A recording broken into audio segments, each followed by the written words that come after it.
Va ora in onda la rassegna stampa. Buongiorno Pier Vittorio, a te la linea. Buongiorno Natalia, allora ti chiedo subito conferma, mi sentite? Vedete la condivisione schermo? Sì, tutto benissimo. Perfetto. E allora un grandissimo buongiorno a tutti voi, alle nostre ascoltatrici, ai nostri ascoltatori, voi che siete sempre dei patrioti innamorati della libertà. E allora a proposito di libertà vorremmo finalmente essere liberi da scioperi selvaggi tenuti sempre, regolarmente, guarda caso di venerdì, come quello di ieri, e scioperi il cui unico scopo sembra proprio quello di bloccare tutto il paese. E infatti il vice premier Matteo Salvini sta elaborando proprio una norma per evitare la paralisi dei trasporti, soprattutto nel fine settimana. Il ministro delle infrastrutture e dei trasporti, infatti, in una nota ha specificato che è determinato a limitare al massimo i disagi che vengono arrecati ai cittadini e per questo sono allo studio tutta una serie di soluzioni per conciliare in modo più ragionevole le esigenze di chi manifesta con il diritto alla mobilità degli italiani. Ma durante questa rassegna stampa poi ci concentreremo anche sulle violenze dei Pro-Pal che hanno assaltato la redazione della Stampa a Torino e poi sentirete anche l'intervista che abbiamo registrato ieri con l'instancabile, il nostrissimo Matteo De Sio, l'intervista che abbiamo registrato con lui ad Alessandro Boccaletti, consigliere presso il Consiglio generale degli italiani all'estero, sapete già nostro ospite, e con loro abbiamo ragionato di queste grandi rotte commerciali nel mondo, del rilievo cruciale che può assumere un'opera come il ponte sullo Stretto di Messina, ma non solo di questo, abbiamo parlato anche di immigrazione e anche dell'impatto negativo sul nostro PIL, l'impatto causato da una forte migrazione di italiani all'estero verso soprattutto altri stati dell'Unione Europea, verso gli Stati Uniti. Siccome per noi le vostre opinioni sono sempre fondamentali, quindi apriremo il consueto filo diretto con voi, intervenite quindi chiamando come sempre allo 0292947222 3 volte 2 finale, oppure potete scrivere i vostri messaggi quindi nei commenti sotto la diretta Facebook, quindi sia della pagina della radio, ma anche, nei commenti potete scriverli appunto sotto la diretta invece della pagina Facebook della Lega. Potete anche mandare i vostri messaggi al numero WhatsApp della radio, quindi il 340 6709 659. Vi ricordo tutte le coordinate, quindi potete seguirci dal canale digitale della Radio DAB, dicevamo dalle pagine Facebook di Radio Libertà e della Lega, sempre dal nostro nuovo sito internet continuamente aggiornato, un vero e proprio giornale online e anche naturalmente dalle app di Radio Libertà, quindi per i nostri sistemi operativi iOS e Android e ovviamente anche dal canale YouTube. E vi rinnovo sempre il consueto invito, quindi se siete stufi di questo panorama mediatico in cui imperversa il politicamente corretto, quindi abbonatevi a Radio Libertà, sosteneteci. Davvero basta poco per aiutare una radio che rappresenta un unicum e quindi potete andare sulle sezioni abbonati e dona ora del nostro nuovo sito internet. Ma allora iniziamo, io ve l'ho fatto già vedere, no, in condivisione schermo inquadrato, questo dei compagni Pro-Pal che assaltano i giornali, le squadracce rosse, così titola oggi Libero. Poi sapete oggi anche a causa dello sciopero che ha riguardato tante testate, molti giornali non sono usciti. Dopo faremo anche una rassegna, una panoramica del tutto su Giornalone per vedere almeno le prime pagine di quei quotidiani, no, che sono stati pubblicati, per esempio pubblicati quelli d'Area, Libero, Giornale, Tempo, La Verità, Vedremo e insomma ne hanno approfittato i compagni, pensate che coraggio, questa è stata proprio una vigliaccata, hanno assaltato la sede della Stampa sapendo che comunque non avrebbero trovato quasi nessuno, perché comunque è una redazione svuotata per questo sciopero. E allora irruzione nella sede della Stampa a Torino per contestare l'espulsione di un imam fondamentalista e per il sindacato è colpa dei fascisti. E a proposito poi di questa espulsione dell'imam di Torino, considerato comunque un pericoloso fondamentalista e in ogni caso che esprimeva anche un'ideologia antisemita, no, vedremo poi, oggi se ne occupa La Verità, che addirittura una parte della chiesa piemontese è intervenuta, oltre che il sindacato CGIL, è intervenuta in sua difesa, sostenendo appunto che assolutamente non si deve espellere, pensate un po'. E per il sindacato però è colpa dei fascisti. E poi l'altro scandalo, quindi che riguarda Kiev, si dimette il braccio destro di Zelensky, Tangentopoli a Kiev, i giudici ucraini che azzoppano Zelensky. Zelensky quindi ha annunciato le dimissioni del suo capo di gabinetto Andriy Yermak, dopo che nella mattinata di ieri le autorità anticorruzione ucraine avevano dichiarato di aver condotto perquisizioni nella sua abitazione. Le autorità di Kiev stanno indagando su un giro di mazzette da 100 milioni di dollari per il quale 2 ministri del governo si sono già dimessi. Pesci piccoli rispetto a Yermak, che sapete è stato considerato sempre appunto il braccio destro del presidente ucraino. È ancora l'Islam la variabile che mina la pace. Questa l'analisi di Lodovico Festa. È comprensibile essere inquieti di fronte alle difficoltà di trovare un accordo di pace in Ucraina o quando si legge di Pechino che minaccia l'invasione di Taiwan, ma nell'attuale complicata situazione internazionale non ci si deve far guidare da paure e da slogan, ma dall'analisi della realtà. Pur condannando senza riserve l'aggressione russa all'Ucraina, non si può scambiare per un Adolf Hitler paganamente diabolico, e qui vedete segue a pagina 17 anche appunto l'invasore russo. Vedete, l'Islam è la variabile che può minare la pace, questa la riflessione, e quindi non si può, considerare un interprete del revanscismo tedesco post, 1914, una sorta di nuovo Adolf Hitler, un Vladimir Putin che invece è tardo erede del classico imperialismo zarista. Ma insomma il pericolo invece può venire proprio da questo Islam. L'espansione globale dell'Islam dal 610 d.C. in poi ha radicato una religione, qui prosegue Lodovico Festa, una religione che non separa la politica dalla fede, che considera la jihad strumento fondamentale di diffusione del credo di Maometto in un mondo diviso tra terra dell'Islam e terra della guerra, che prevede la sottomissione della donna all'uomo, della famiglia alla comunità, della comunità alle autorità insieme religiose e politiche, che con a lungo alla testa un califfo, insieme papa e imperatore. Le sconfitte militari del Novecento misero in stand-by il programma politico dell'Islam e così fece la divisione del mondo tra liberal democrazia e alleati di Mosca. La fine dell'URSS ha riaperto i giochi. E qui ripenso anche alle parole che insomma avevamo sentito durante questo ultimo convegno che si era tenuto la scorsa settimana a Roma con gli onorevoli europarlamentari leghisti, quindi Susanna Ceccardi, Anna Cisint e ovviamente Silvia Sardone, che hanno ricordato questa minaccia, questo pericolo dell'Islam, dell'islamismo. Ci sono tanti musulmani che sono moderati, che sicuramente non si sognano, no, di condurre questo tipo di jihad, ma il problema è proprio il nocciolo duro di questa religione e anche questa volontà di un proselitismo che si può attuare, che anzi secondo, i dettati, no, quelli più rigidi, dovrebbe anche assumere i connotati proprio di una guerra santa, di uno jihad, che quindi non è soltanto lo sforzo interiore del fedele, ma è proprio un'attività militare volta al proselitismo, alla conquista del mondo. E non è un caso che tra Iran e talebani la nuova jihad sia stata la principale causa della crisi sovietica, così come l'attentato alle Torri Gemelle di Manhattan sia l'avvenimento che inizia a mettere in crisi l'internazionalismo liberale degli anni '90, così come siano le stragi del 7 ottobre 2023 a bloccare, speriamo momentaneamente, processi proprio come l'allargamento dei patti di Abramo voluti da Trump, vi ricordate, e il corridoio economico India, Medio Oriente, Mediterraneo, pilastri di una nuova stabilizzazione internazionale. E qui si avvia alla conclusione Lodovico Festa. È chiaro ormai come sia il jihadismo, sia proprio questo jihadismo a provocare le scintille che di volta in volta incendiano il pianeta, anche perché non esprime tanto una politica di potenza, di cui spesso peraltro è strumento, quanto invece una tendenza identitaria islamo universalista presente con l'immigrazione anche in Occidente, intrinsecamente eversiva. Esattamente proprio questo, una tendenza identitaria che si manifesta con questa immigrazione selvaggia, massiccia in Europa. E poi prima vi citavo La Verità, no, per un altro articolo, andremo a vedere anche quello che riporta appunto questo quotidiano, sull'aggressione che ha subito una giornalista italiana che appunto che è stata sequestrata a Roubaix da parte di alcuni musulmani, proprio mentre stava documentando un po' di scene di vita quotidiana in questi quartieri ghetti.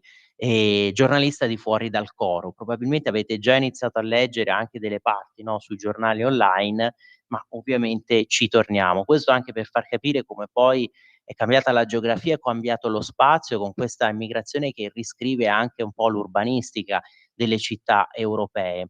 Questa è la realtà e se la si esamina con serietà si vedono anche gli antidoti, a cominciare dall'eroica, non priva di asprezze da evitare, ma che non giustificano l'odioso antisemitismo pro-Pal, l'eroica azione militare israeliana svolta su molteplici fronti da Gaza a Teheran, dal Sud Libano al Nord Yemen, alla cacciata del regime degli Assad a Damasco.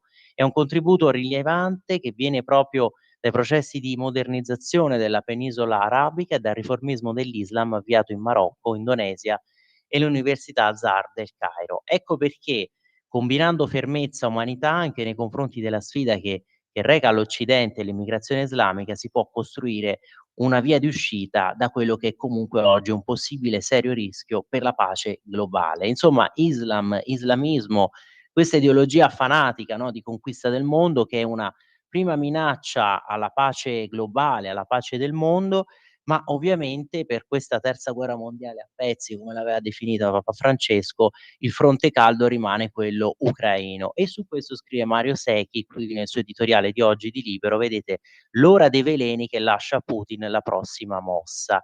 E quindi sostanzialmente ormai dipende anche dall'uomo del Cremlino, dallo zar, a questo punto far sì che il piano di pace proposto da Trump possa finalmente diventare una realtà. Quando finisce una guerra tra stati, si chiede Secchi, quando uno dei due contendenti schiaccia l'esercito nemico, quando un governo che sostiene lo sforzo bellico implode per una crisi economica, quando crolla il sostegno dell'opinione pubblica, quando gli alleati cominciano a dubitare della strategia, dell'integrità dello Stato, dei militari e delle leadership politica. L'Ucraina delle leadership politiche. L'Ucraina non sta perdendo la guerra e la Russia non la sta vincendo. Beh, anche qui però ci sarebbe da obiettare, perché è vero che la Russia non riesce ancora a sfondare sul fronte, però, l'Ucraina appunto incontra tutte queste difficoltà e poi abbiamo visto i vari fronti aperti anche a livello, no, politico, diplomatico internazionale di Zelensky. Adesso un altro fronte interno con questo scandalo corruzione, ma poi un fronte anche diciamo che si apre, all'interno del mondo occidentale, che è quello comunque con il principale partner alleato, con Trump, che di fatto lo sta un po' mettendo al muro e chiedendogli di arrivare ad un accordo proprio con il nemico russo. E infatti qui spiega, no, Secchi, perché ci sarebbero tutti questi vari fronti. Le inchieste sulla corruzione a Kiev appunto stanno plasmando una potente crisi interna, spingendo Zelensky su questo triplice fronte, cioè quello con gli Stati Uniti, dicevamo, per non perdere l'appoggio e il sostegno di Trump, quello con l'Europa, dove la Russia concentra la sua disinformazia, la sua propaganda e appare difficile dare il via libera a un ingresso dell'Ucraina nell'Unione senza però attuare riforme e democrazia. E quello poi con Putin, ovviamente con l'avversario sul campo, il nemico con cui si dovrebbe trattare una tregua e che invece non dà segni di volerla. L'uomo del Cremlino è l'enigma, parla ma non apparecchia un tavolo, non negozia perché sta cercando di trarre il massimo vantaggio dalle indagini aperte da NABU e SAPO, i 2 organismi anticorruzione. L'inchiesta su Andriy Yermak, braccio destro e sinistro, cervello e cuore della war room di Zelensky, è un macigno. Le sue dimissioni sono un atto estremo che serve a salvare il presidente, per ora. Le indagini favoriscono i russi? Si chiede Secchi. Sì, perché alimentano la propaganda di Mosca e mettono sotto pressione i leader di Kiev. Le teorie cospiratorie fioriscono, dal complotto interno per provocare il cambio di regime, alla manona del Cremlino che spinge le inchieste, fino alla soffiata americana che serve a Trump per chiudere la partita. Come finirà? Per ora sappiamo solo queste 3 informazioni. Quindi è caduto Yermak, resta Zelensky, Putin adesso dispone della prossima mossa. E infatti quale potrebbe essere la prossima mossa? Avete letto, e ovviamente su questo però ci torniamo, lo approfondiamo, che Orban si è di nuovo offerto per far tenere i negoziati proprio a Budapest, in Ungheria, e del resto ha ricevuto anche questo apprezzamento sia prima da Trump, sia lo stesso Putin, che ha dichiarato che insomma Orban resta, diciamo, uno dei leader più ragionevoli all'interno, insomma, dell'Unione Europea. A proposito poi sempre di Libero, noi adesso poi facciamo che, leggiamo quest'altro articolo e dopo continuiamo il giro delle testate che appunto sono state pubblicate dopo lo sciopero di ieri, e cioè quello proprio del ricorso che è stato bocciato, del ricorso che aveva proposto l'imam di Torino, andiamo a pagina 5 qui di Libero, e poi la proposta di Salvini, sia per un confronto con Conte all'interno di Atreio, la kermesse di Fratelli d'Italia, ma anche l'idea della leva militare della Lega. Allora vedete, leggiamo, vi porto qui a pagina 5, andiamoci direttamente così, vedete: bocciato il ricorso dell'imam, d'accordo con il 7 ottobre, resta quindi nel CPR in attesa del rimpatrio. La Corte d'Appello di Torino che conferma il trattenimento dell'islamico egiziano, ritenuto capace di appunto creare disordine e instabilità, di fomentare tutti questa instabilità. Però, come vi dicevo, addirittura viene difeso dalla sinistra, ma anche dal vescovo di Pinerolo. È rarissimo che sinistra e magistrati si trovino su fronti opposti, scrive qui Fausto Carioti, tanto più se al centro della contesa vi è l'espulsione di un immigrato decisa dal governo. Succede invece questa volta, ed è la conferma di quanto sia grave la posizione di Mohammed Shahin, nato in Egitto nel 1978, non un immigrato qualunque, ma l'imam della moschea di Via Saluzzo a Torino, che poche settimane fa in una manifestazione filo-palestinese ha inneggiato alla strage dei civili israeliani compiuta da Hamas, dichiarandosi personalmente d'accordo con quello che è successo il 7 ottobre. Vi rendete conto, insomma, della gravità inaudita di queste affermazioni? E per questo ha ricevuto un decreto di espulsione da parte del Ministero dell'Interno. In sua difesa sono accorsi esponenti di PD, Movimento 5 Stelle, AVS, ANPI, CGIL, dicevamo, ma addirittura anche il vescovo di Pinerolo, che pensate si è rivolto a Sergio Mattarella. Solidarietà inutile, almeno sinora. Ieri la Corte d'Appello di Torino ha convalidato il trattenimento dell'egiziano proprio nel centro di trattenimento per il rimpatrio di Caltanissetta, questo CPR, da dove appunto dovrebbe essere poi riportato in patria. Qui lo vedete, no, in foto, la nota del del PDD, scusatemi, Piemonte, le parole dell'imam di Torino restano inaccettabili, ma quell'episodio non può giustificare un provvedimento di espulsione a una persona senza precedenti. Quindi in questo modo verrebbe giustificato l'atto, no, da parte del PD Piemonte, l'atto che ha compiuto Mohammed Shahin, qui vedete in foto. La sinistra appunto si è schierata al suo fianco, Laura Boldrini e altri parlamentari, quindi di PD, Movimento 5 Stelle, AVS, hanno presentato un'interrogazione a Piantedosi chiedendogli l'immediata sospensione del provvedimento e sostenendo che l'imam, se rimpatriato, rischia arresto e torture nelle stesse carceri dove fu ucciso Giulio Regeni. Insomma, ancora una volta il pretesto dell'insicurezza, no, per quello che il soggetto che deve essere espulso. Come vi ricordate anche per l'espulsione degli altri immigrati, quando si era discusso nei precedenti mesi su quella norma che appunto chiede di valutare che paese sia ritenuto integralmente sicuro per l'immigrato che viene espulso, perché basta, ecco, per esempio un'area, un territorio, una porzione appunto di quello Stato che non sia ritenuta sicuro e secondo quell'applicazione, quella giurisprudenza, appunto quella interpretazione della norma, poi alla fine i magistrati si sentivano liberi di non convalidare il trattenimento e quindi di non rinviare questi soggetti in paesi considerati magari insicuri solo sotto alcuni profili. Il PD piemontese ritiene che l'episodio quindi del 9 ottobre da solo non possa giustificare un provvedimento di espulsione. A loro risponde per esempio la destra di Fratelli d'Italia, la deputata Sara Chelani, responsabile immigrazione del partito, denuncia l'ennesimo cortocircuito della sinistra.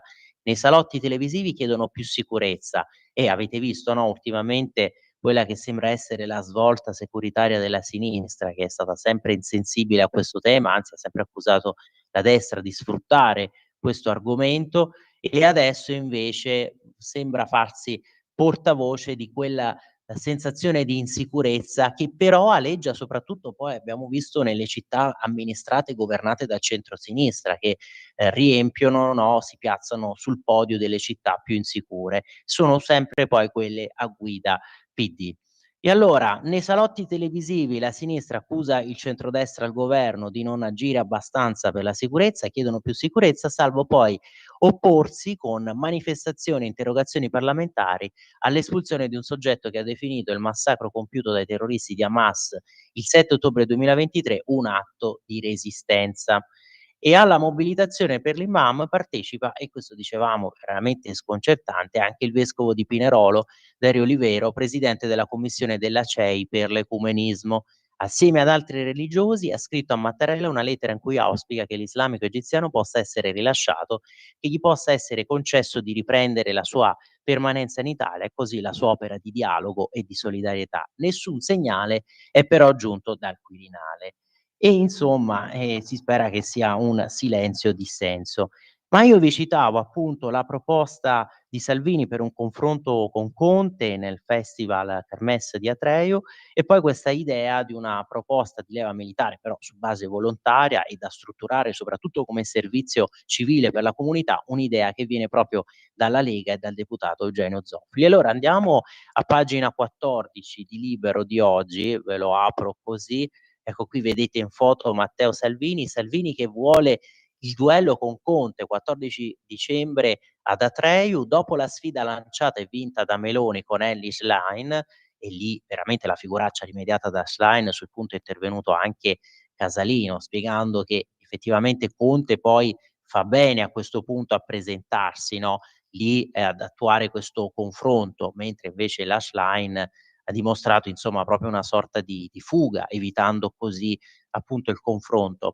E quindi dopo questa sfida vinta dalla Meloni con Elly Schlein riguardo alla partecipazione della leader PD ad Atreju, ieri è stata la volta di Matteo Salvini a lanciare invece il guanto di sfida a Giuseppe Conte. Il palco scelto dal segretario della Lega e vice premier è sempre quello della Kermesse giovanile di Fratelli d'Italia, quindi che si svolgerà dal 6 al 14 dicembre ai giardini di Castel Sant'Angelo a Roma. Mi farebbe piacere, ha affermato Matteo Salvini, confrontarmi con Giuseppe Conte ad Atreju il 14 dicembre, anche perché saranno i giorni immediatamente successivi alla decisione della Cassazione per il caso Open Arms. Sarebbe interessante discutere con Conte, sentite, perché visto che la difesa dei confini era una battaglia che diceva di condividere fino a quando non decise di allearsi con il PD pur di restare al potere. E allora attendo una risposta. È giustissima questa osservazione, che è anche una provocazione, perché all'epoca si era, no, alleati di governo, si era in questo governo giallo-verde populista, e si condividevano certe scelte collegialmente. Conte era il premier di quel governo, e però poi alla fine hanno rinnegato, sconfessato queste scelte della politica dei porti chiusi. Prima, quando erano al governo, vi ricordate, se ne vantavano e sembrava con lo stesso Toninelli che fossero loro gli artefici, gli autori di questa politica, i primi ideatori, no, e poi alla fine addirittura si è deciso di rinviarlo a giudizio, di votare quindi per questa autorizzazione a procedere. Io credo però che siano arrivati già diversi messaggi, prima vedevo le notifiche, allora iniziamo a leggerle, no, per esempio Marco che ci scrive: "Buongiorno, chissà se Monsignor Olivero si rende conto di quello che dice", no, abbiamo letto prima queste sue parole, esternazioni a difesa dell'imam di Torino. Marcello di Ostia che ci scrive: "Oggi a Roma di nuovo manifestazione per i terroristi palestinesi.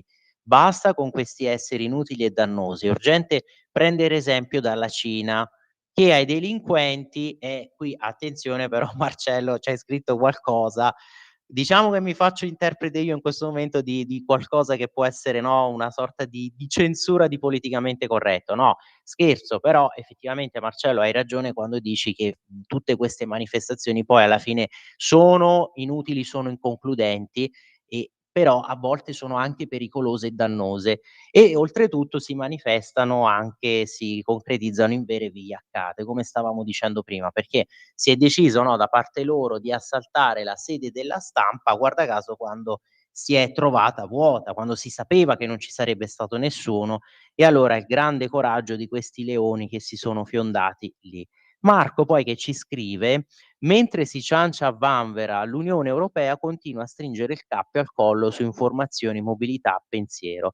E poi per drenare quattrini proprio agli ucraini il gasolio costa come la benzina, e quindi aumentano tutti i vari parametri, come per esempio parcometri, eccetera, vogliono la targa, così non puoi dare il biglietto a un altro".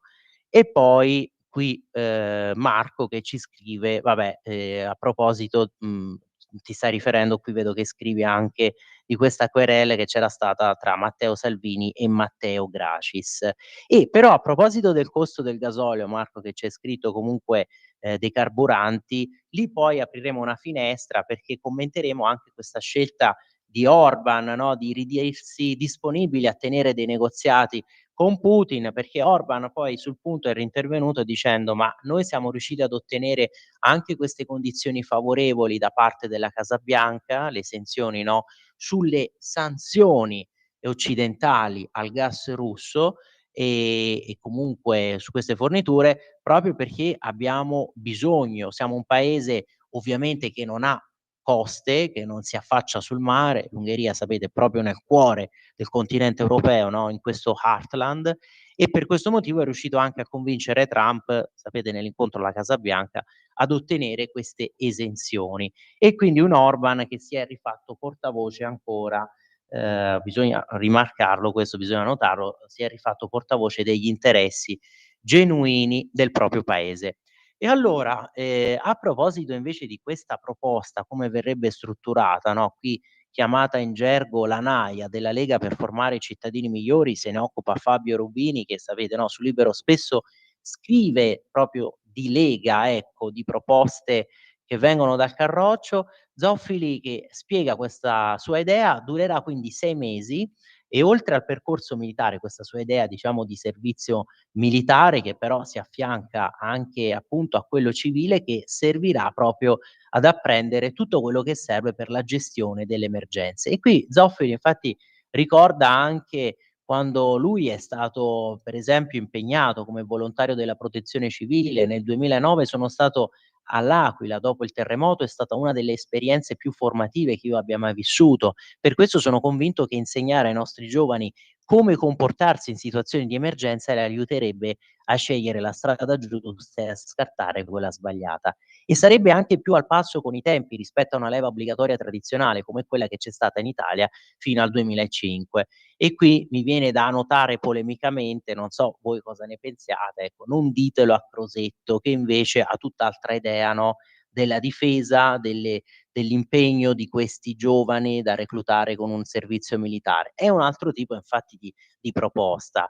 E infatti Fabio Rubini esordisce proprio spiegando questa di differenza. In tema di leva militare non c'è solo la proposta annunciata ieri dal ministro Guido Crosetto, 6-9 mesi per formare i riservisti, appunto anche la Lega di Matteo Salvini ha depositato alla Camera una proposta di legge i cui punti cardini sono stati riassunti proprio dal leader del Carroccio. Si tratta di una leva volontaria che io farei seguire a tutti e tutte, ma non in chiave puramente militare. Pensa a un addestramento che appunto comprenda protezione civile, salvataggio in mare, spegnimento degli incendi, donazione del sangue.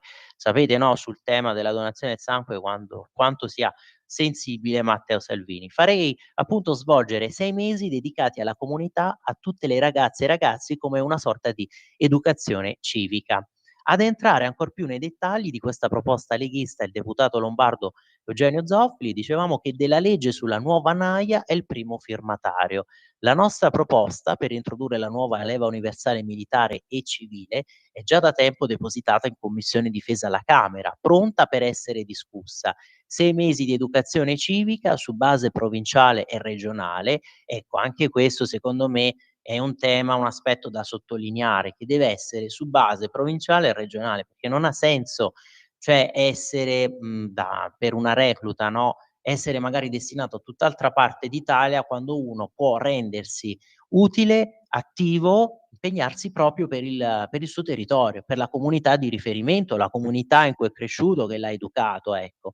E allora però se i diretti interessati, qui l'inciso, vogliono andare fuori regione lo possono chiedere. E quindi rivolta a tutti i ragazzi e le ragazze tra i 18 e i 26 anni, dedicati quindi alla salvaguardia questi mesi, alla salvaguardia del territorio, al soccorso, agli interventi in situazioni di emergenza e quindi potrebbero far solo bene alle nuove generazioni. Per Zoffili si tratta di una nuova opportunità per i nostri ragazzi e le nostre ragazze, quindi tutto questo aiuterebbe anche a contrastare fenomeni come quelli del bullismo, di maranza, delle baby gang, insegnando ai giovani a vivere in comunità rispettando e aiutando gli altri. Quindi, far diciamo concludere l'iter parlamentare di questa proposta per la Lega è una priorità e infatti Zoffoli qui ha dichiarato: "Ho chiesto che venga calendarizzata al più presto in Commissione Difesa". Quindi in base al testo depositato appunto in Commissione Difesa, al termine dei 6 mesi, se conclusi senza demeriti, i partecipanti entreranno poi a far parte della riserva ausiliaria per chi ha scelto la formazione militare e della riserva civile dello Stato invece per tutti gli altri. La fase di transizione della nuova NAIA poi avrà una durata decennale e naturalmente non sarà incompatibile con l'attuale sistema che garantisce all'Italia di avere un contingente militare su base volontaria.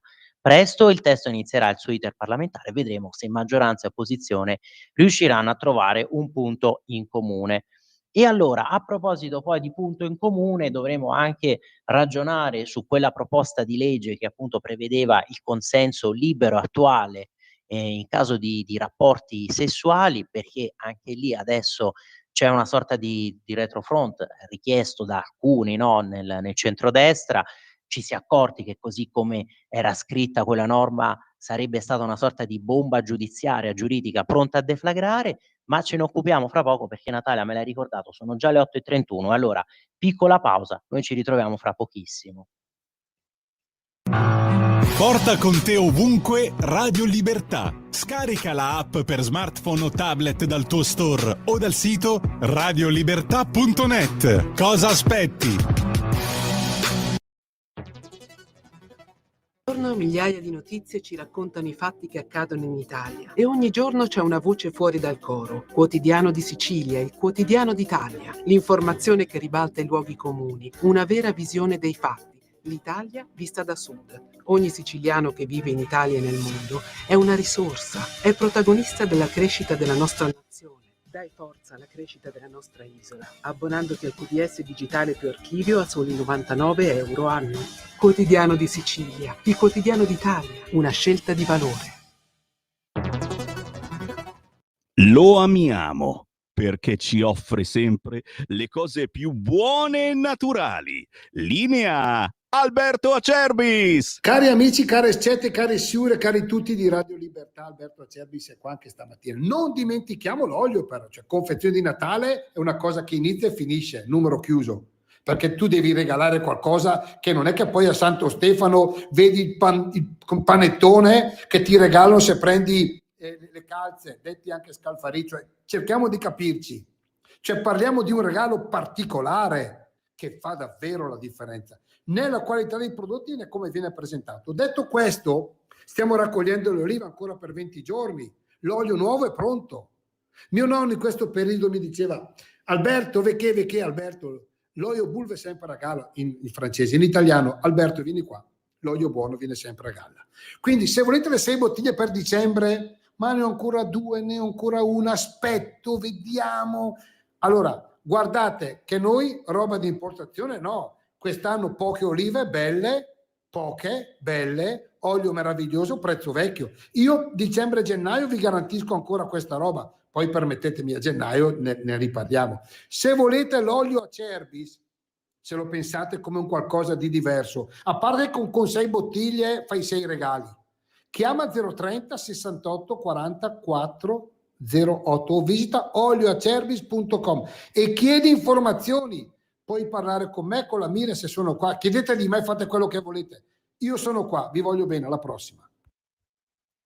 Pier Vittorio, di nuovo a te la linea.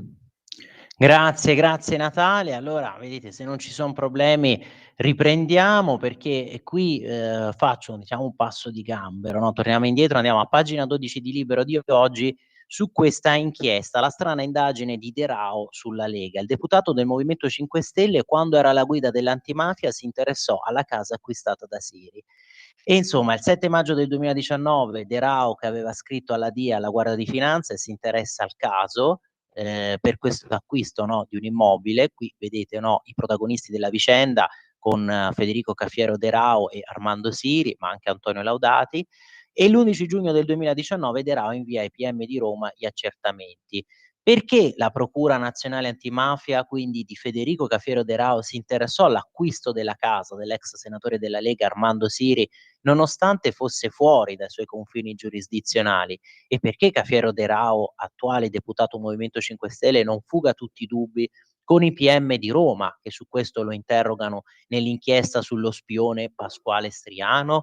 E insomma uno di quei casi proprio di giustizia che sembra quasi o ad orologeria o che debbano perseguitare scientificamente una parte politica. Nelle carte giudiziarie sul finanziere infedele, autore di migliaia di accessi abusivi ai database dello Stato, compresi quelli su Siria. Questo è stato un altro scandalo, no, di questa Repubblica.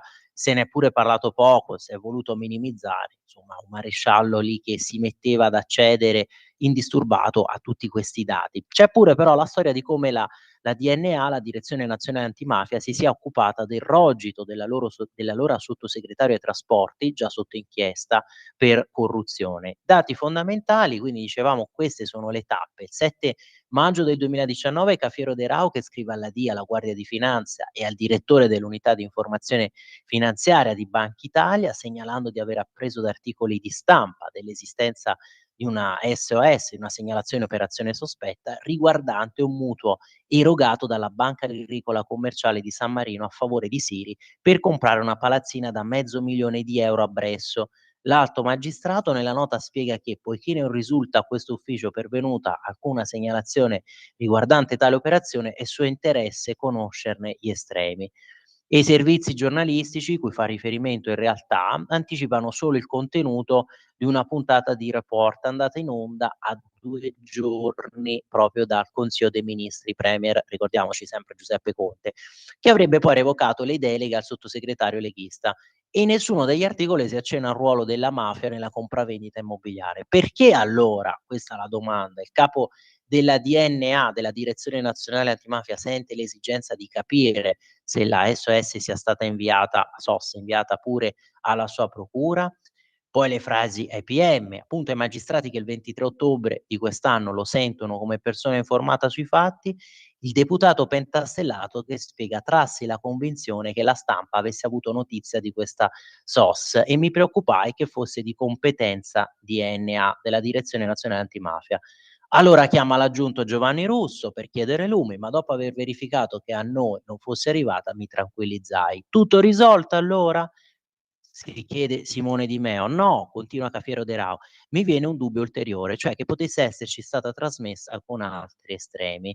Insomma, quando anche Russo e pure Antonio Laudati lo rassicurano pure su questo, il procuratore invece di acquietarsi decide di scrivere comunque alla DIA e alla Finanza per avere certezza assoluta di conoscere gli estremi della SOS su Siri. Perché, ecco, tutta questa premura, questo zelo? Agli inquirenti il grillino rivela di aver temuto che la notizia della SOS fosse uscita dal mio ufficio, dunque non volevo avere questa SOS, ma solo verificare eventuali fughe di notizie e ammette: mi fu segnalato che questa SOS non era tra le segnalazioni inviate alla DNA, posto che non concerneva né mafia né terrorismo. Ma insomma, Cafiero De Rao non aveva detto ai magistrati che non erano stati svolti approfondimenti su Armando Siri? E perché non ha chiesto chiarimenti sulla lavorazione di una SOS che, come abbiamo già letto, detto, non concerneva né mafia né terrorismo, ma solo una movimentazione bancaria sospetta che lui era certo non fosse mai arrivata? E se fosse così e se era così sospettoso sulla vulnerabilità, le fughe di notizie del suo ufficio, come ha fatto a non accorgersi che Striano trafficava senza autorizzazione con decine di migliaia di informazioni riservate?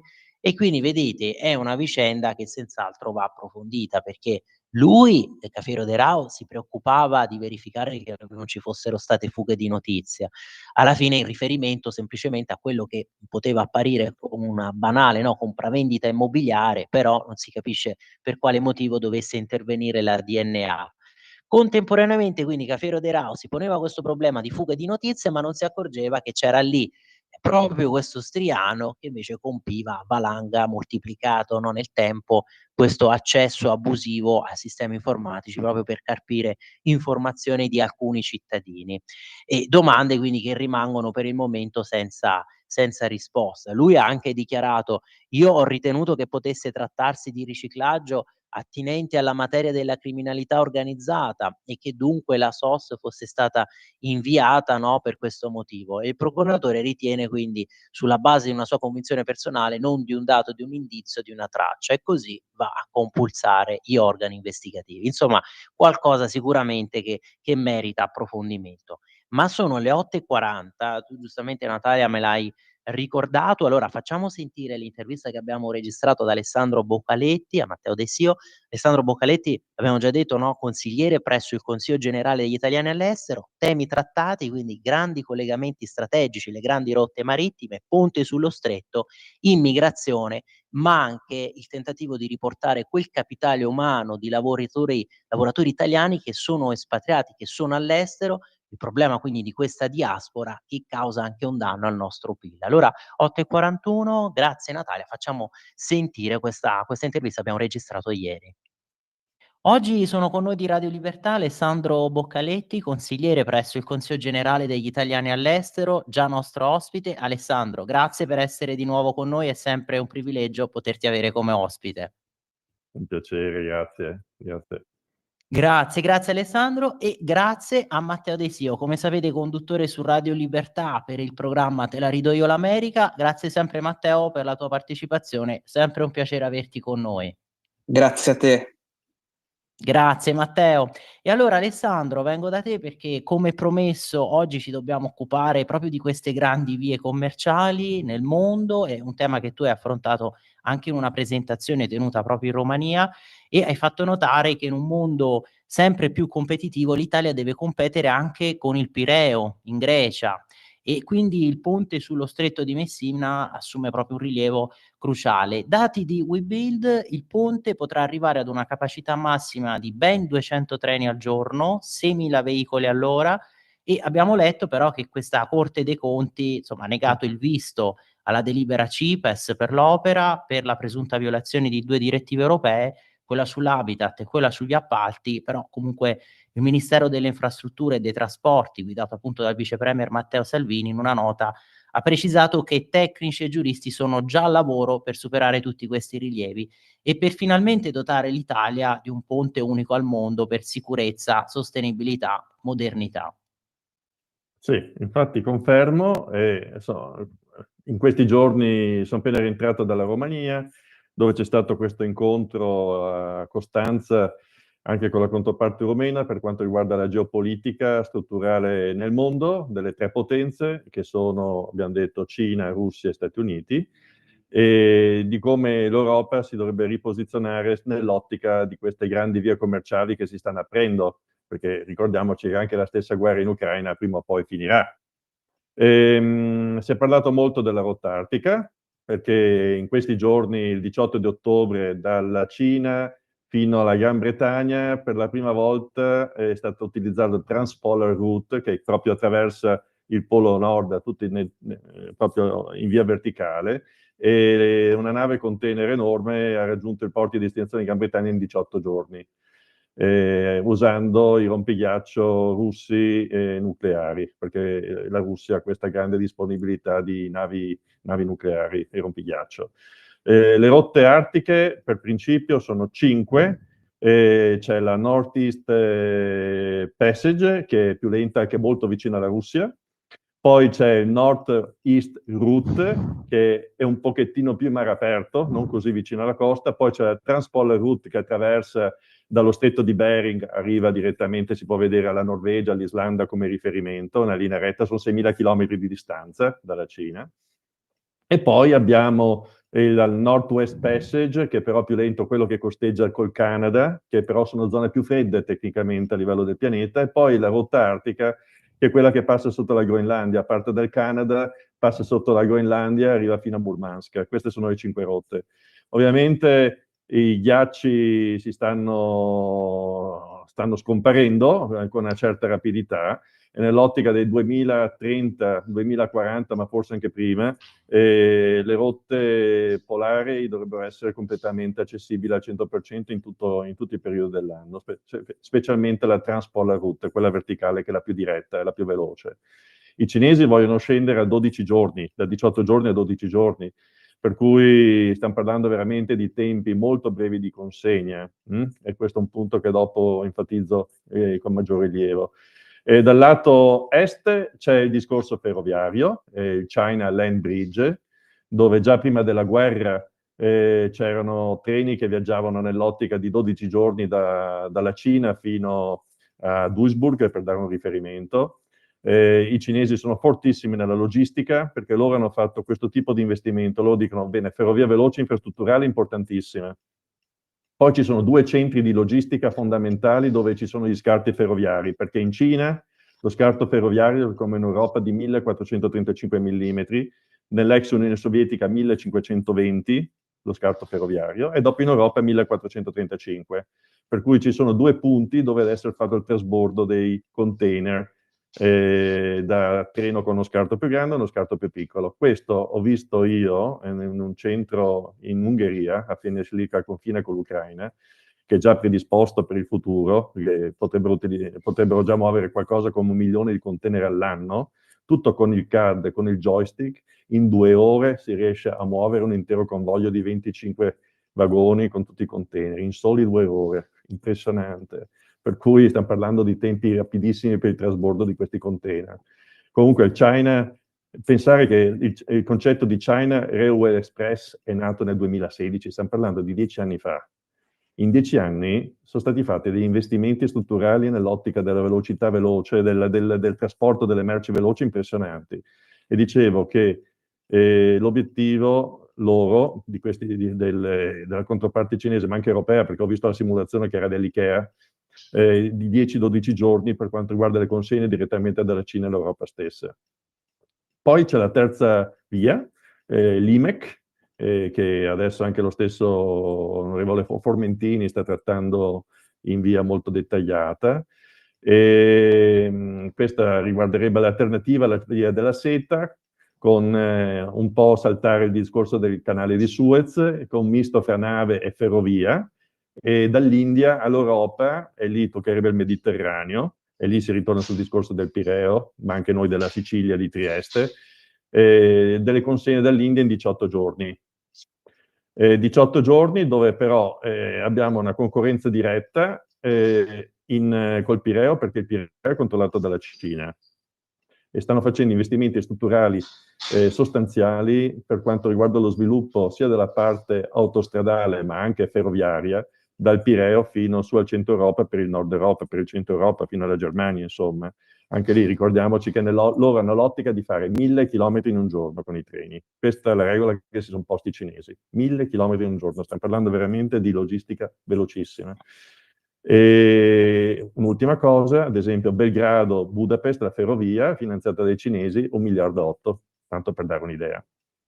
Qui, in questo contesto, in concorrenza con la Cina, che è già al supporto del Pireo, noi a livello competitivo dovremmo assolutamente bilanciare il tutto con vie alternative. Trieste, che vabbè, ovviamente è un posto strategico, ma io dico anche il nostro Sud Italia, la stessa Sicilia, ad esempio, con la sua posizione geostrategica nel Mediterraneo, avrebbe una posizione veramente importante. Ovviamente va fatto il ponte, perché non puoi tenerla un'isola, devi collegarla, come dicevi te, con i treni, con la penisola, in modo da poter permettere sviluppo, infrastrutture, investimenti esteri, perché quando diventi a livello geopolitico strategico, ovviamente attiri anche investimenti strategici. Io dico, ad esempio, gli americani potrebbero investire tranquillamente miliardi anche loro, perché l'Italia solo a livello Europa giriamo con una capacità abbastanza minima a livello di investimenti, di grandi investimenti. Vabbè, il ponte sullo stretto cosa costa? 14 miliardi se non erro.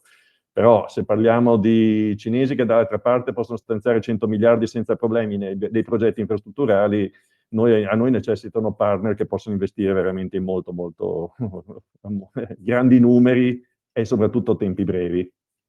Ovviamente per la Sicilia si parla anche dopo sviluppo delle infrastrutture, delle ferrovie, fino al ponte dello stretto e tutto quello che ne consegue, in modo da rendere i porti comunicanti. Una cosa che è molto importante, la Cina non è che si limita solo al trasporto delle merci.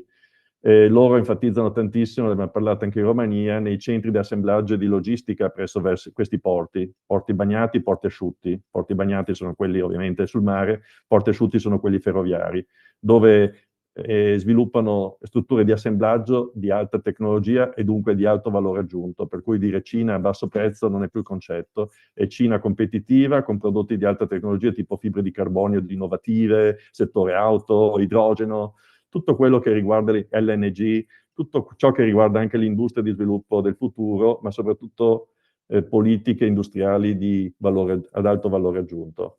Un'ultima cosa, sempre chiudo, rimangono altre 2 rotte, che è quella del Mercosur, che avete sentito anche voi adesso, Unione Europea, Mercosur, c'è stato l'accordo. Comunque lì parliamo sempre dai 29 ai 38 giorni di navigazione, e lì prevalentemente vale per il discorso alimentare, agricoltura, carne.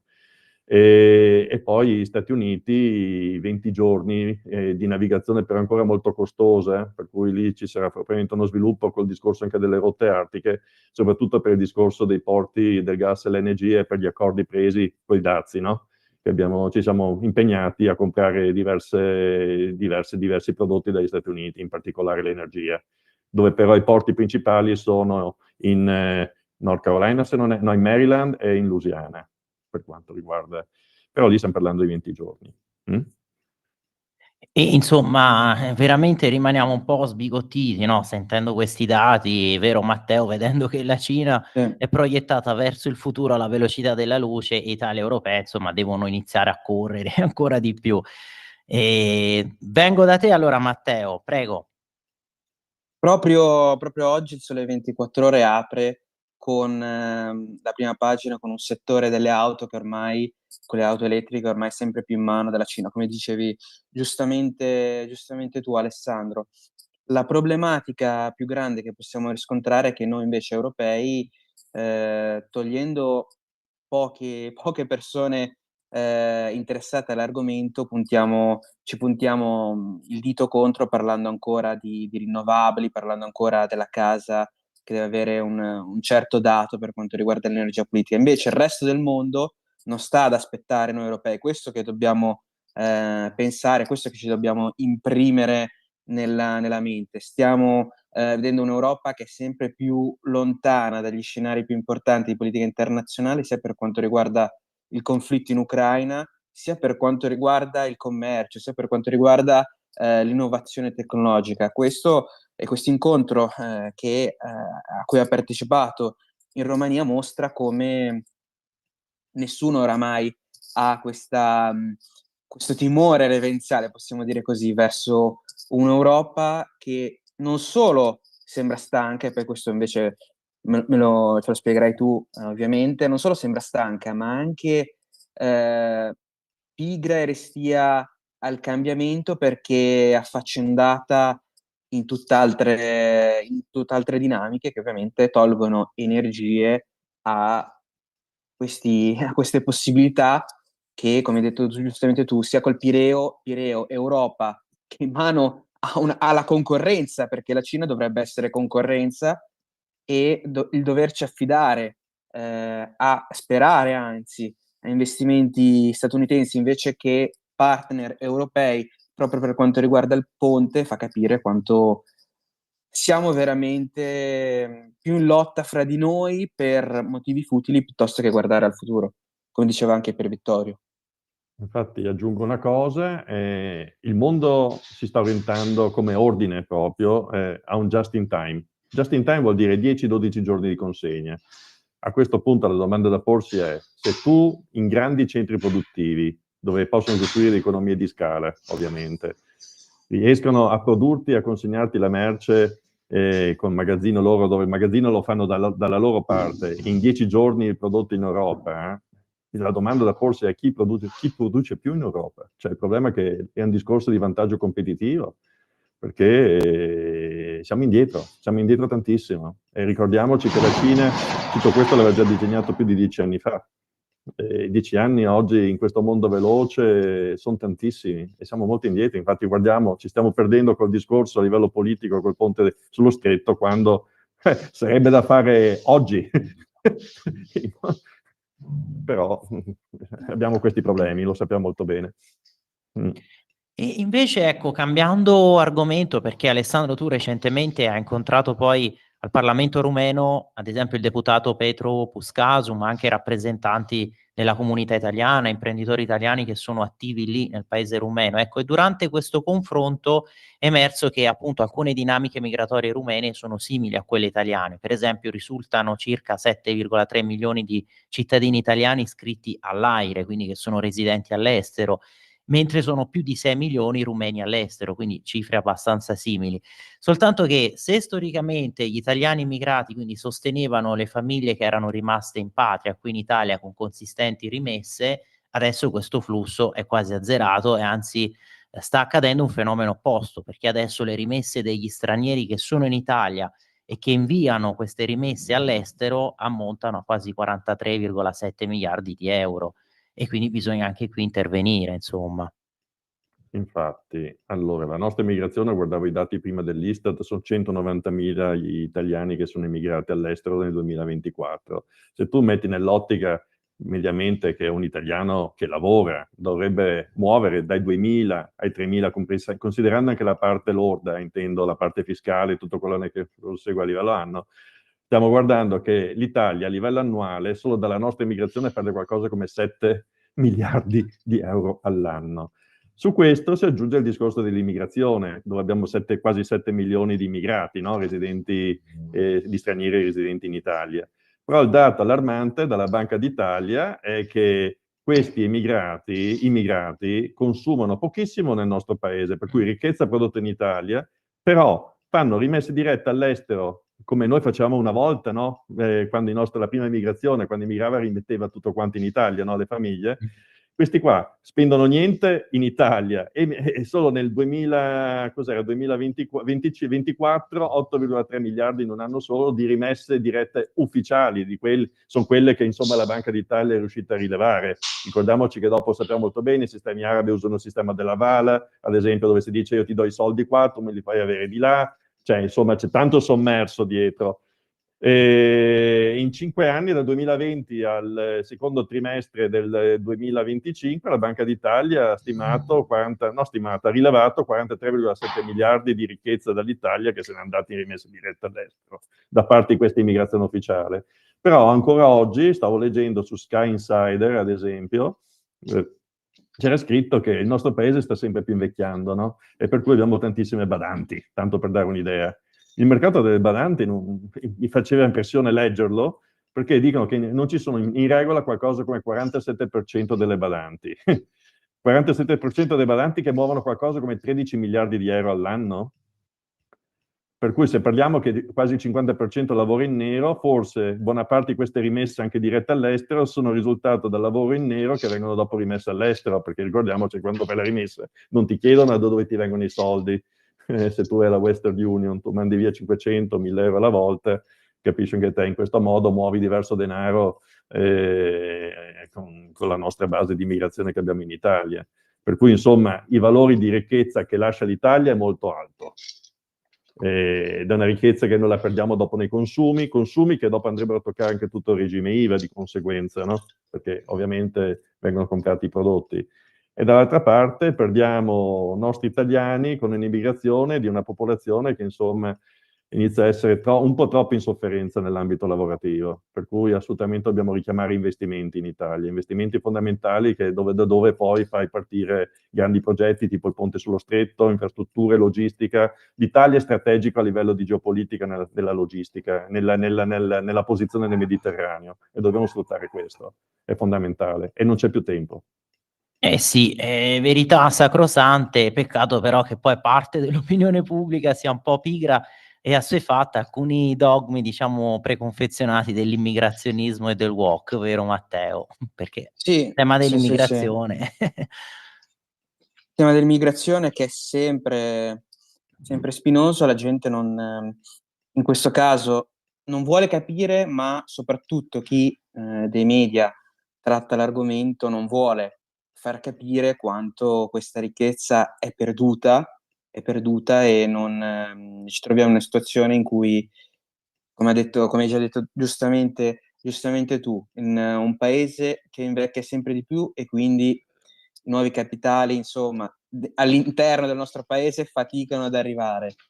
Ci sono difficoltà per quanto riguarda il poter finanziare opere pubbliche, per questo bisogna cambiare totalmente il nostro approccio anche nel controllare per quanto riguarda questo denaro in nero che però lascia comunque il nostro paese. Ci sono due ideologie in confronto qua, no? La cosiddetta, la chiamo DPF, Dio, Patria e Famiglia, che è la nostra, quella della passione, del cuore, e quella della DEI, che vuol dire diversità, eguaglianza, inclusione, che sappiamo molto bene da parte di un'opposizione che però così ci stiamo portando in un paese di immigrazione totale con tantissime rimesse all'estero e soprattutto con persone che non hanno il cuore verso la patria.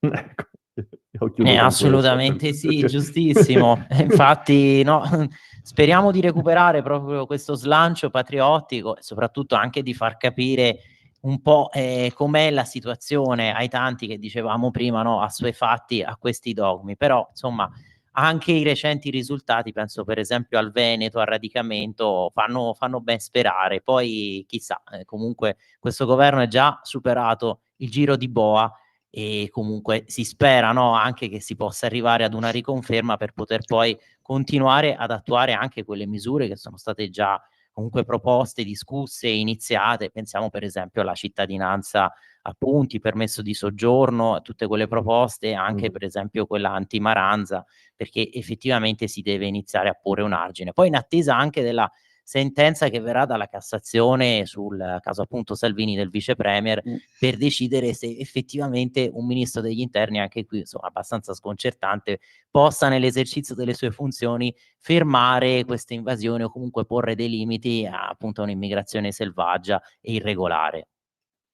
E rispettare la sovranità dello Stato. Esatto, e Infatti. quindi tutelando le frontiere che dovrebbero essere insomma sacre, ecco. Grazie ancora allora ad Alessandro Boccaletti, a Matteo Desio e speriamo veramente di riavervi presto per approfondire queste tematiche, non solo, sempre ovviamente con tutti gli spunti che vengono dalla Lega nel mondo. Sempre È un disponibile. piacere. Ok. Grazie ancora, alla prossima occasione. Ok.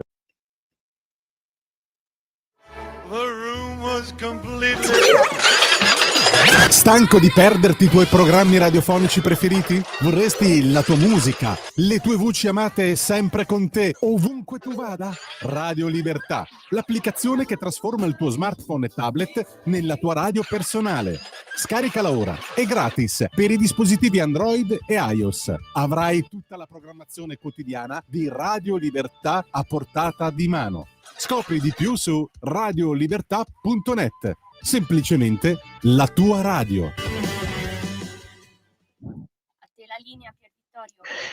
Grazie Natalia. Allora, mi sentite? Siamo ritornati in onda dopo questa intervista che avevamo registrato, no? Parlando di questi temi, come anche la necessità comunque di riattirare in Italia i tanti lavoratori che appunto sono andati all'estero, lavoratori italiani, e poi giustamente si è fatto notare che non avviene più quello che era prima il fenomeno delle rimesse dei lavoratori italiani che storicamente quando andavano all'estero poi inviavano somme di denaro consistenti a propri familiari qui in Italia. Invece accade questo fenomeno adesso opposto con i tanti immigrati che sono qui e che inviano rimesse, no, verso l'estero, verso i paesi di provenienza, le loro famiglie, e questo ovviamente è sempre una fuoriuscita di capitali.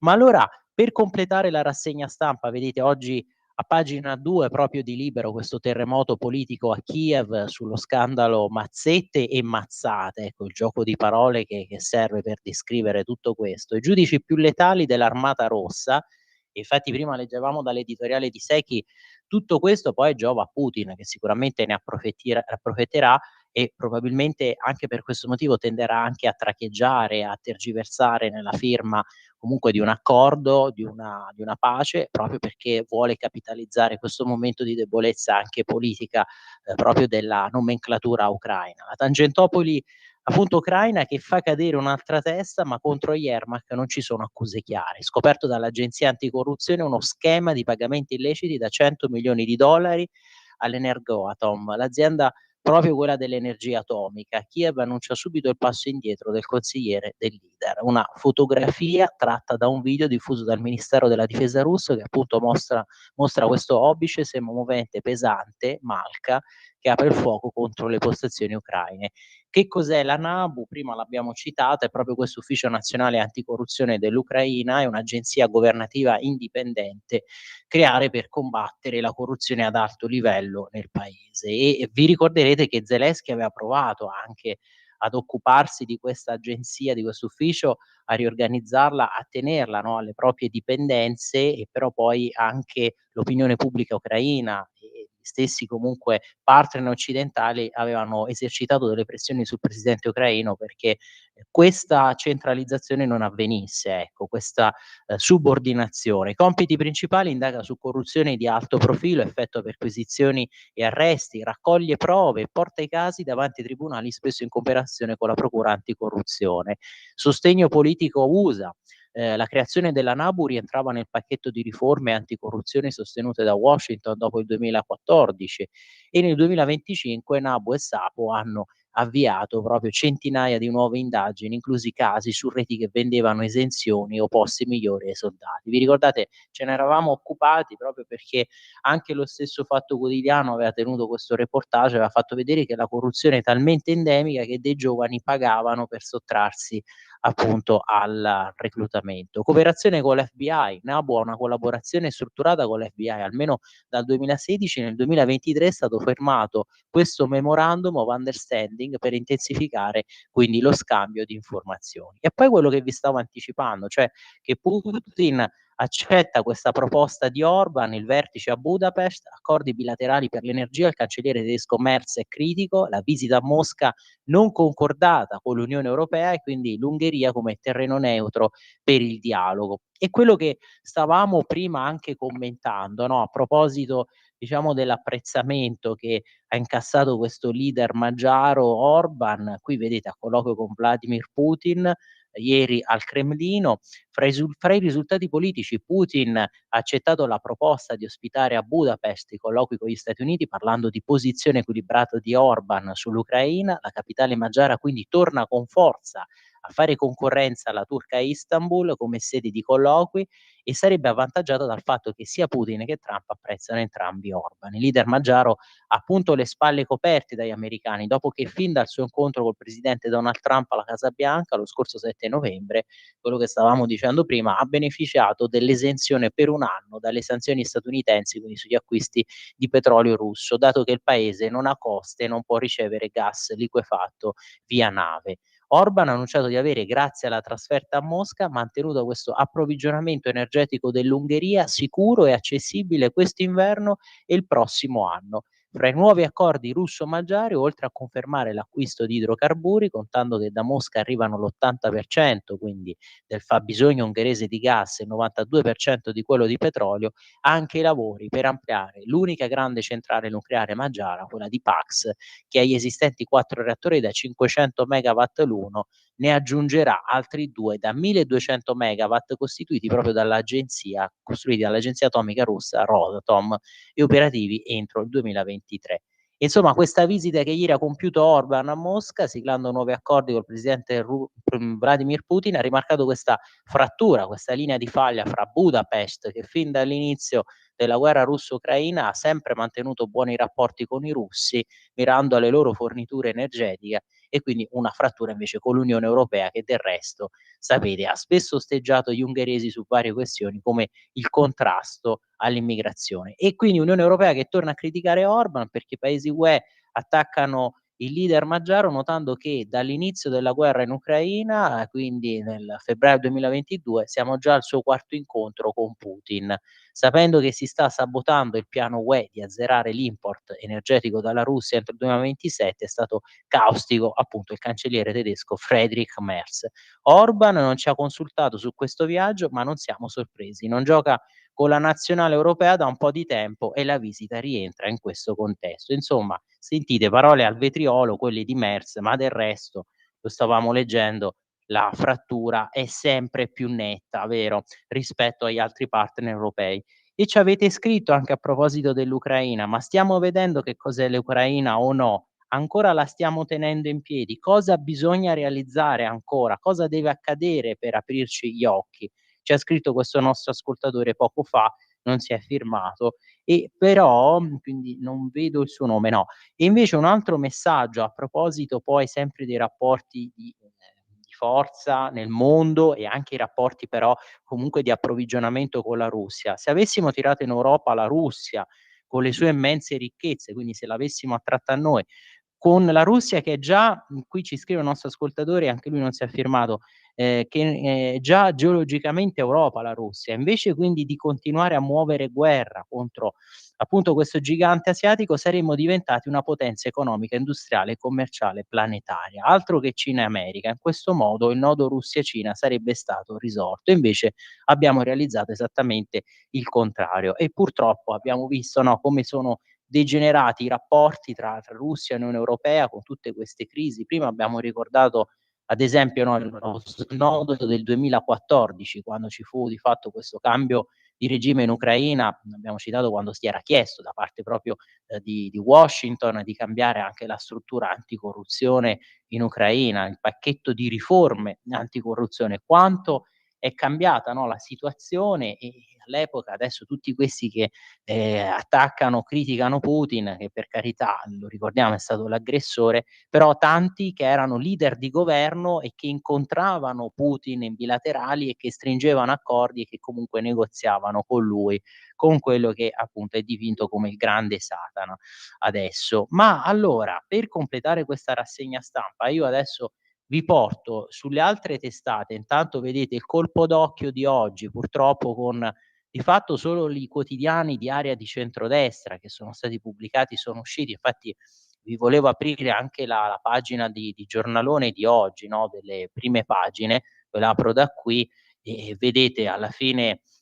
sono tutte con le edizioni di ieri, sicuramente magari ci siete già andati adesso. Ops, scusatemi, qui vedo che è partita questa piccola notifica di pubblicità. Vedete, Corriere della Sera, Repubblica, Stampa, tutto ieri, Fatto Quotidiano, Resto del Carlino, Messaggero e solo le testate di centrodestra. Anche ieri è uscito invece per esempio Il Foglio, Il Secolo d'Italia con questo assalto rosso alla Stampa, dopo ci torniamo anche con il nostro Matteo De Sio che ci ha confermato che si collega fra pochissimo.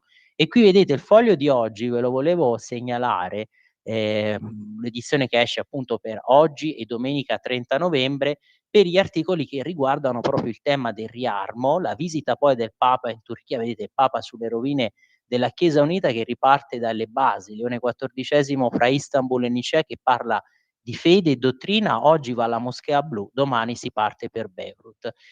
Ma questi articoli del Foglio di oggi, evviva i militari in Parlamento, depoliticizzare il dibattito sul piano anti-Putin, mettendo il governo da parte e facendo entrare in campo in aula i vertici delle forze armate, incursione nelle rivoluzioni della difesa con svolta sui servizi e un anno cerchiato, il 2030.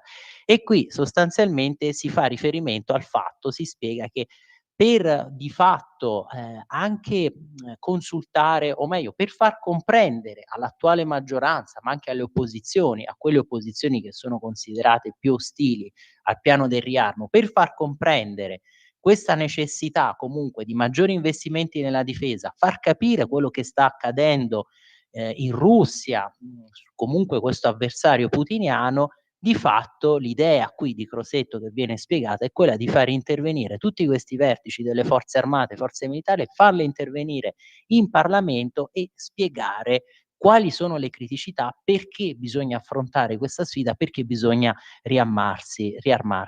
E quindi la questione pratica coincide con due notizie, una ormai nota e una ancora no. Quella nota, qui scrive il Foglio, all'inizio del prossimo anno il governo porterà in Consiglio dei Ministri un disegno di legge per riorganizzare della difesa. Quella non nota, l'intenzione del ministro Guido Crosetto è quella di depoliticizzare il dibattito intorno al futuro della difesa, al punto da affidare completamente a non politici il compito di spiegare quello che serve all'Italia. La questione politica riguarda un punto che non sfuggirà ai lettori più attenti, la volontà quindi di far spogliare di politica questo dibattito attorno al futuro della difesa che nasce dalla necessità di presentare la realtà nuda e cruda. E qui sentite il solito affondo contro i putiniani, perché queste minacce, no, qua si fa riferimento, le minacce di fronte alle quali si trova l'Italia, e quindi minacce che vengono sottovalutate, qui è scritto dai criptoputiniani, sia di sinistra che quelli di destra. E poi Giuliano Ferrara, il gran ritorno del soldato, figura epica e necessaria, intrappolata in uno squinternato esorcismo collettivo. Prima abbiamo letto questa proposta della Lega per un servizio militare che sarebbe volontario, ma che sarebbe soprattutto strutturato in percorsi di servizio civile, e qui invece Giuliano Ferrara che di fatto si aspetta che questa figura del soldato torni, e sembra quasi auspicare che insomma alla fine poi questa Italia possa fare anche la sua parte nel riarmo europeo. Quindi una nuova generazione di potenziali combattenti, eppure non si sfugge a questa idea del ritorno del soldato, una figura consegnata agli archivi della leva d'un tempo, alle scene di teatro più fosche della guerra guerreggiata, al posto della quale ci sono da molti anni le operazioni di peacekeeping e peace enforcing. Insomma, Italia che negli ultimi anni, e tutta l'Europa, no, sembra essersi dimenticata delle guerre guerreggiate.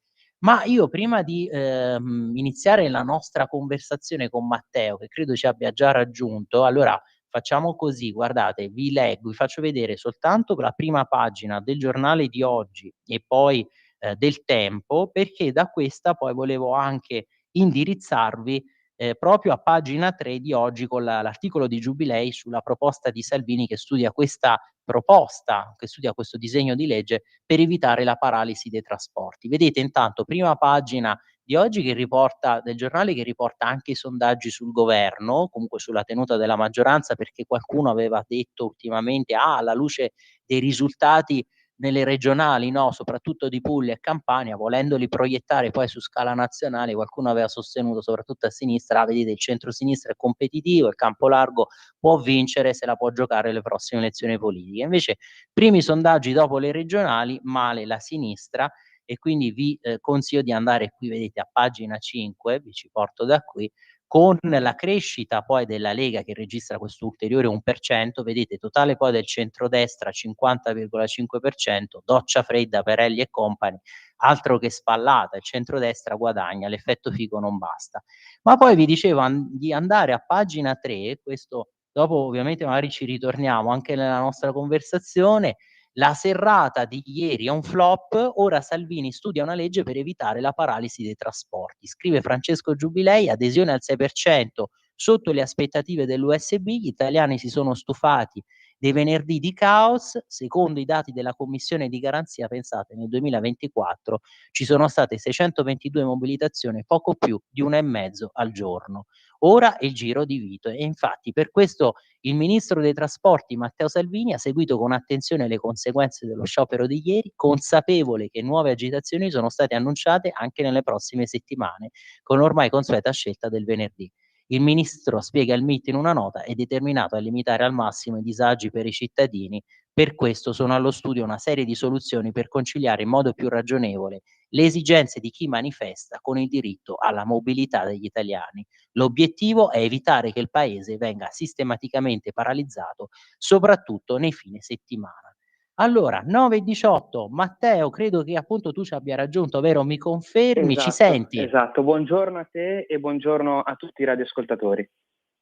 Grazie Matteo, scusaci per l'attesa, poi alla fine visto ci siamo attardati per completare questa parte di rassegna stampa, ma come ti avevo annunciato dobbiamo commentare quella che io ho definito veramente una vigliaccata, perché poi alla fine i Propal hanno deciso di attaccare la sede della Stampa, che comunque per esempio aveva ospitato, mi ricordo, dei contributi, degli articoli su Rula Gebral, cioè veramente una delle forze più fanatiche pro-PAL, e hanno approfittato proprio dello sciopero per compiere l'irruzione, no, nella sede, nella redazione vuota, e fare questo assalto.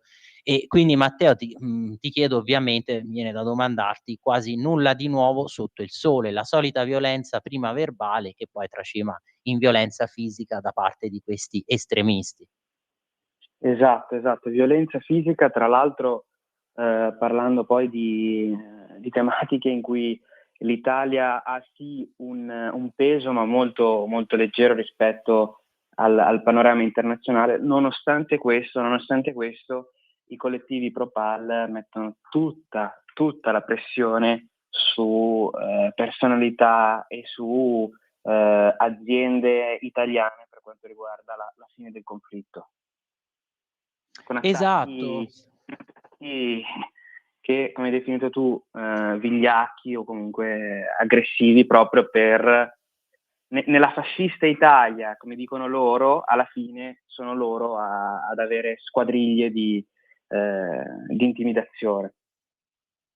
Esatto, proprio squadristi fascisti. Qui vedete, vi leggo da pagina 4, ci ritorniamo un secondo, no, di Libero di oggi, compagni pro-PAL che assaltano i giornali, 80 antagonisti che devastano la redazione della Stampa, dopo il corteo contro Israele e la manovra, in 600 si dirigono verso la sede del quotidiano. E pensate, identificati già 34 esponenti del centro sociale Ascatasuna, quello che l'amministrazione Dem vorrebbe regolarizzare. E qui la scritta Free Shaheen, riferimento proprio all'imam, ce ne siamo occupati prima Matteo, e però tutto questo insomma è veramente inquietante sempre per l'uso della violenza e anche poi alla fine per la sconnessione con la realtà, veramente la perdita di buonsenso, non ci si rende conto delle minacce che vengono, no, da questi estremisti. In altre parti del mondo invece, Matteo, si è pronti ad aumentare la stretta proprio sull'immigrazione, tenendo conto del fatto che l'immigrazione spesso reca ovviamente un danno quando è incontrollata, quando è legale, quando gli immigrati commettono reati. Se n'è accorto Trump dopo che un afghano in questo attacco, aggressione, ha ucciso una militare appunto della Guardia Nazionale e ha promesso questa stretta. Donald Trump, Matteo, addirittura ha usato queste parole forti perché proprio nel messaggio di ringraziamento alle truppe statunitensi, ricordiamo che è stato appunto un afghano quello che nella sparatoria lì a Washington ha ucciso appunto questa Guardia Nazionale. E allora Trump in questo messaggio di ringraziamento per le forze armate americane ha scritto che questa atrocità ci ricorda che non abbiamo una priorità di sicurezza nazionale più grande del controllo totale sulle persone che entrano e rimangono nel nostro paese. E ha puntualizzato per la maggior parte non li vogliamo. Insomma, uno stop all'immigrazione da paesi del terzo mondo. Matteo, ti chiedo subito, ma ci immaginiamo la reazione della sinistra, Schlein e compagni, per loro tutto questo è fascismo, no? Esatto. Ci troviamo di fronte a un presidente che già aveva dichiarato Washington, la capitale, come una città effettivamente in difficoltà per quanto riguarda la gestione del crimine, con tutte le repliche dei democratici che dicevano che invece volesse instaurare un regime autoritario all'interno proprio della capitale, quando si è visto che in effetti le problematiche riguardo al crimine erano evidenti ed erano effettive. Quindi ci troviamo di fronte a un presidente che secondo me probabilmente è anche una reazione di pancia, ma analizzeranno sicuramente tutti quegli immigrati, come ha descritto lui, approvati da Sleepy Joe oppure dalla sua da una firma automatica, perché effettivamente bisogna controllare anche chi è già all'interno, non solo chi vuole entrare, ma chi è già all'interno del paese a stelle e strisce. Assolutamente sì, è un controllo che evidentemente a molti ben pensanti della sinistra sembra, no, strano, assurdo, però è quello che per esempio sta attuando anche Starmer nel Regno Unito. Io ve lo leggo, ecco, per questi ultimi secondi di rassegna stampa, vedo sono le 9:23, ma Matteo ve li leggo, sapete perché? Perché è successo anche, è scoppiato quest'altro caso, per cui al Festival del Libro di Roma Fiano vuole far censurare l'editore del Passaggio al Bosco. Se ne occupa oggi sulla Verità Paragone. Vedete, intanto Verità di oggi che riferisce la notizia del Quirinale che prepara un altro sgambetto, che si vuole opporre ad una riforma della legge elettorale. Questo lo dicevamo perché comunque c'è il rischio che con un campo largo, magari lievemente competitivo, molti collegi uninominali che sono stati vinti dal centrodestra alle elezioni politiche 2022 potrebbero essere vinti dal campo largo e quindi si potrebbe arrivare a una maggioranza risicata del centrodestra alle prossime elezioni politiche. Perciò ci vorrebbe un rafforzamento in senso maggioritario e pare che il Quirinale lo voglia bloccare. Poi l'altra grande notizia di oggi riportata dalla Verità, vedete che l'Unione Europea, la Commissione che vuole negare i fondi alla Federazione delle Associazioni Familiari Cattoliche in Europa perché sono contro l'ideologia gender e quindi lo scandalo, ma quest'altro caso che si vuole impedire a questo passaggio al Bosco, che è una casa editrice che raccoglie anche testi di pensatori come Iulius Evola, eccetera, di mandarla via dal festival, questo sui libri che si tiene a Roma. Allora interviene Gianluigi Paragone e io ve lo cito qui in chiusura perché sono le 9:25, allora veramente gli ultimi secondi. Eccolo qui, vedete, ve lo leggo qui, scritto: "Ma che, Fiano vede nero e diventa un censore, vanno bene solo i dogmi progressisti", però ecco, ci tenevo a leggerlo perché poi alla fine qui giustamente Gianluigi Paragone fa riferimento al fatto che in Gran Bretagna, tra le misure che sono state volute proprio da Starmer, lo status di rifugiato sarà rivisto ogni 30 mesi e potrà essere revocato con conseguente espulsione. Insomma, si restringono le maglie anche per il diritto al ricongiungimento familiare. Ma allora 9:35, Natalia, Matteo, mi confermate che ormai il nostro tempo è giunto qui al capolinea. Io vi ringrazio tantissimo per la vostra partecipazione, anche a voi tutti che ci avete ascoltato, mandato messaggi, probabilmente qualcuno ce lo siamo anche perso, non siamo riusciti a leggerlo e ovviamente vi auguro sempre qui buona continuazione su Radio Libertà e vi rinnovo sempre l'invito ad essere liberi, forti e senza paura. Grazie ancora Matteo, grazie ancora Natalia, grazie a tutti voi e veramente buona continuazione qui su Radio Libertà. Avete ascoltato la rassegna stampa.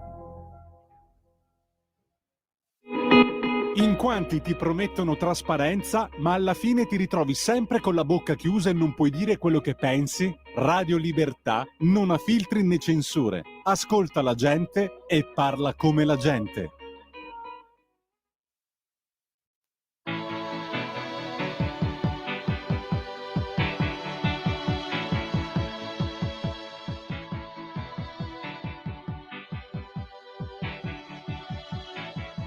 The heart is a blue,